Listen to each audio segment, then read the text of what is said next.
ये है दिल्ली दर्पण।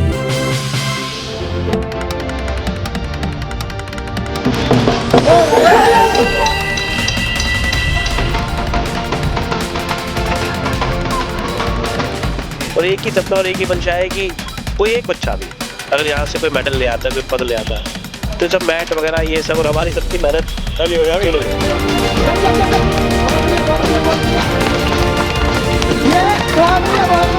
यहाँ से बच्चों को हम नेशनल लेके जाएंगे, स्टेट लेके जाएंगे, जूनियर सब जहाँ जहाँ कंपटीशन होगा वहाँ ले जाएंगे और गद्दे की पूरी नॉलेज देंगे।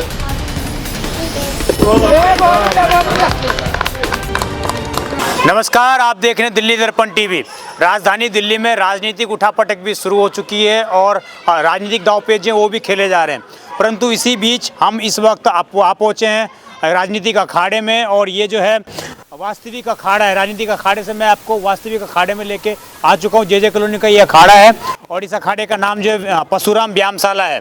तो यहाँ के जो संचालक हैं उनसे जानते हैं कि आज जो है यहाँ के विधायक के द्वारा इनको मैट प्रोवाइड करवाई गई है। काफ़ी सालों का संघर्ष रहा है, कब से यह अखाड़ा चल रहा है और कहाँ तक यहाँ पे जो खिलाड़ी खेल उनकी पहुँच कहाँ तक है। सारे सवाल पूछते हैं और लोगों से जुड़ते हैं सीधा। और खलीफा की जिंदगी अमर रहे, और खलीफा जिंदगी। नमस्कार भाई, राम राम। हाँ भाई, ये अखाड़ा सन 70 से चल रहा है। 1970 से चल रहा है जी। मेरी नौकरी यहीं सन 70 से लगी है डीडीए में। हाँ। जब खलीफा हमारा उस्ताद जी वहाँ लड़ने आए थे, दंगल कुश्ती लड़ने आए थे बस स्टैंड पे जी। हमने वहाँ बोला उस्ताद जी हमें सब सिखा दो, कुश्ती उसी दिखा दो। हाँ। फिर उन्होंने बोला बेटा मैं अखाड़ा बनाऊंगा। हमने कहीं और बुझाए, उस्ताद जी ने बोला यहाँ बनाओ। मैंने यहाँ बनाना शुरू किया। मुझे ये बताइए, इस अखाड़े से कोई नेशनल प्लेयर तक भी रहा है क्या? ये राज्य स्तर पर भी खेले हैं क्या? गुरान गया एक लड़का हमारा गया हुआ है। हाँ। बाकी यहाँ से निकल गए, कौन गया हमें नहीं मालूम।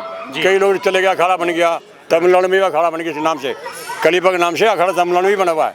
अच्छा, और भी कॉपी हो रहे हैं। और मट्टी यहाँ से ले गए, मेरे से मांग के ले गए, तमिलनाडु में है अखाड़ा बना हुआ, नाम चल रहा है। ये मैट जो मिला है इस पे किस तरह की प्रैक्टिस की जाएगी? जो मट्टी का भी मैं देख रहा हूँ उधर बना हुआ है, तो इस पे कैसे प्रैक्टिस की जाएगी? भाई हमारे बच्चे मैट वाले बच्चे हैं यहाँ पे सिखाने वाले। हाँ। मैं तो अखाड़ा जानता हूँ, मैं साहब करना सुखी रहना। हाँ। इसका मैं नहीं जानता। आप देसी पहलवान हैं? हमने पहले देसी पहलवान के लिए कुछ भी दावा हम करेंगे। जिस तरीके से आज जो मैट चीजें प्रोवाइड करवाई गई हैं, इसका क्या इफेक्ट पड़ेगा युवाओं पर विशेषकर?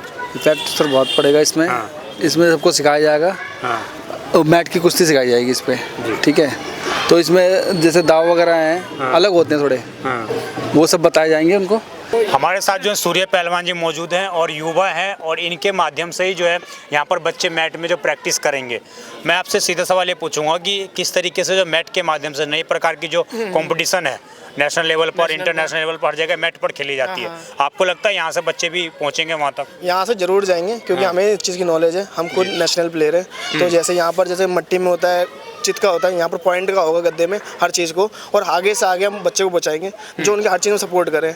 और यहाँ फ्री सेवा है, कोई पैसे वैसे कुछ नहीं है। बच्चे आएंगे, नशा मुक्ति यहाँ होगी और सबका नाम होगा जी। यहाँ से बच्चों को हम नेशनल लेके जाएंगे, स्टेट लेके जाएंगे, जूनियर सब जहाँ जहाँ कॉम्पिटिशन होगा वहाँ ले जाएंगे और गद्दे की पूरी नॉलेज देंगे। अभी जो गद्दे से ये है कि ठंड में जब बच्चे मट्टी में नहीं करते, अब गद्दे से ये है हर महीने कर सकते हैं, हर दिन प्रैक्टिस कर सकते हैं, इससे कोई भी कर सकता है। अच्छा, वजीरपुर के बच्चे ही आ सकते हैं या बाकी विधानसभा, बाकी एरिया के? कोई भी है जिसमें इंटरेस्ट हो, आके हमसे बोले कि भैया हमें कुश्ती करने का इंटरेस्ट, हम सिखाएंगे उसको, हम सपोर्ट करेंगे हर चीज़ में। बस बच्चा नशा मुक्त हो, नशे में ना पड़े। क्या कहेंगे सर, 77 साल के बाद जो है इस अखाड़े को मैट मिल पाया है? तो देखिए, ऐसा है कि मेरी बेटी का जन्मदिन था, जिस दिन मैंने मैट के लिए इनको कहा, उस दिन टीचर्स डे होता है दरअसल जी। तो वैसे तो सब अपना जन्मदिन मनाते हैं, अपने बच्चों का बनाते हैं, नाचते गाते खाते, लेकिन क्योंकि अरविंद केजरीवाल जी जेल में थे, तो ना मैंने पिछले साल अपना जन्मदिन मनाया था, ना इस साल अपनी बिटिया का मनाया टीचर्स डे के दिन 5 सितंबर को। तो मन में एक बात आई कि कुछ पढ़ाई पे या बच्चों के लिए कुछ करा जाए, खेल कूद पे। तो मेरी जो हमारे राजू जी हैं, जो यहाँ पे कुश्ती सिखाते हैं जो राजू पहलवान जी लोग इनको बोलते हैं, मेरे दिमाग में एक बात आई, क्योंकि आज की जनरेशन बड़ी ख़राब हो रही है। कुछ लोग, सब ख़राब नहीं हो रही, कुछ लोग हैं जो नशे में चले जाते हैं जी। क्योंकि हर बच्चा पढ़ाई में अच्छा नहीं हो सकता। जो पढ़ाई में अच्छे हैं वो पढ़ाई में जा रहे हैं, लेकिन जो पढ़ाई में अच्छा नहीं है उसके साथ में क्या विकल्प है? स्कूलों में बहुत नई नई चीज़ें हुई हैं, खेल कूद की चीज़ें हैं, कई तरीके की प्रतियोगिताएं हो रही हैं, लेकिन उस सब के बावजूद किसी ऐसी चीज़ की भी ज़रूरत है कि बच्चा प्रतिस्पर्धा कर सके जिसमें एक एनर्जी है। वो एनर्जी फिर गलत जगह लगती है नहीं तो मन में आया, इनसे बात हुई, इन्होंने कहा कि अगर मैं यहाँ तो आता ही था, कई सालों से आ रहा हूँ, बहुत पुराना अखाड़ा है। तो ये रहा था कि भैया रेसलिंग बच्चे करते हैं, लेकिन आज जो देश को मेडल्स की ज़रूरत है जी, तो उसमें अलग किस्म की रेसलिंग होती है, उसमें ऐसे मैट्स की ज़रूरत है। तो बात हुई तो उन्होंने कहा, तो मैंने सोचा कि आज जन्मदिन ऐसे मनाया जाए जी। तो मैंने अपनी जो मेरी तनख्वाह थी वो इनको उस दिन दे दी, वो कम पड़ी तो दोबारा दे दी। तो जिस वजह से ये मैट आ गए। बस एक ही सपना है, एक ही इच्छा है। अच्छा, उसके बाद अरविंद जी भी बाहर आ गए, हो सकता है कि इस मंशा से ही आए हो। और एक ही सपना और एक ही मंशा है कि कोई एक बच्चा भी अगर यहाँ से कोई मेडल ले आता है, कोई पद ले आता है, तो सब मैट वगैरह ये सब और हमारी सबकी मेहनत वसूल हो जाएगी, सारी मेहनत। यहाँ के बच्चे जो हैं पहले नेशनल लेवल पर जा भी चुके हैं, अब आपको लग रहा है कि ये मैट आने के बाद जो है अवार्ड भी लेके वो आएंगे राष्ट्रीय स्तर पर? देखिए, मैंने यही कहा कि मैं तो ये सपना देखता हूँ, क्योंकि बहुत कुछ दो किस्म के गेम है। एक में तो वो बच्चे ज़्यादा आगे जाते हैं जो बड़े एफ्लुएंट क्लास से आते हैं, नॉर्मली ऐसा होता है। लेकिन जो ये कुश्ती है, ये जो कबड्डी है, ये जो खो खो है, ये दौड़ है, इसमें ज़्यादातर हमारे ऐसे बच्चे ज़्यादा आगे जाते हैं जो एफ्लुएंट क्लास से नहीं आते, जो मिडिल क्लास में है या गरीब है, लेकिन उसके अंदर जद्दोजहद है कुछ करने की। तो आप, क्योंकि आज की डेट में मिट्टी के अंदर हर एक के बस का नहीं है। मिट्टी को उस तरीके से बच्चे, तो ऐसे भी बच्चे हैं जो मिट्टी को हाथ भी नहीं लगा रहे, कुछ ऐसे बच्चे जो मिट्टी को ही अपने माथे पे लगाते हैं, क्योंकि मैंने भी अखाड़ा करा हुआ है। तो मिट्टी को तो हम पहले माथे पे लगाते हैं, उसके बाद में उसके अंदर उतरते हैं।